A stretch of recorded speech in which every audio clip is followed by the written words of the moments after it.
توکل ہو تو موسیٰ علیہ السلام جیسا ہو۔ اور پتہ ہے موسیٰ علیہ السلام کا توکل کیسا تھا؟ زندگی میں اکثر ایسے لمحات آتے ہیں جب ہمیں لگتا ہے کہ جیسے ہم نے سب کچھ کھو دیا ہے، تب ہر چیز ہمیں ٹوٹی ہوئی اور بکھری ہوئی نظر آ رہی ہوتی ہے۔ بعض اوقات ایسا محسوس ہوتا ہے جیسے ہمیں ہماری دعاؤں سمیت رد کر دیا گیا ہے، جیسے ہمیں دھتکار دیا گیا ہے، لیکن چیزیں اکثر وہ نہیں ہوتی جو ہمیں نظر آ رہی ہوتی ہیں۔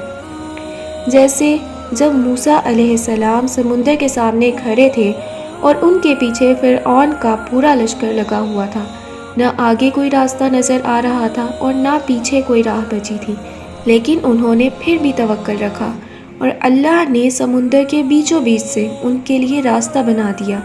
موسیٰ علیہ السلام نے اس وقت اس راہ پر بھروسہ رکھا جو انہیں نظر نہیں آ رہی تھی، کیونکہ انہیں وہ راہ بنانے والے پر یقین تھا کہ راہ بنانے والا لازمی موسیٰ علیہ السلام کے لیے اپنی اندیکھی مدد بھیجے گا۔ انہیں یقین تھا کہ ان کا محافظ ان کی حفاظت کرے گا، اور بس اسی یقین پر ان کی حفاظت کا انتظام کر دیا گیا۔ تو آپ نے بھی اپنے اللہ پہ موسیٰ علیہ السلام جیسا توکل رکھنا ہے۔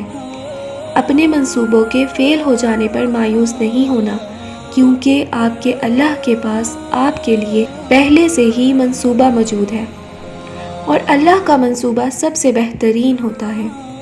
موسیٰ علیہ السلام نے اپنے لیے اپنے رب کو کافی کر لیا تھا، سو دیکھو کتنے بڑے لشکر کو اکیلے موسیٰ علیہ السلام کی دعا نے مات دے دی تھی۔ آپ بھی کافی کر لیں اپنے لیے اپنے رب کو، پھر دیکھیں ساری رکاوٹوں کو مات ہو جائے گی۔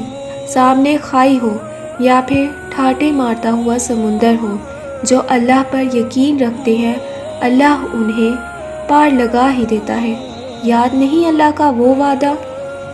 جو اللہ پر بھروسہ کرتا ہے تو اللہ اس کے لیے کافی ہو جاتا ہے، جس نے کافی کر لیا اسے سو وہ کافی ہو گیا اس کے لیے۔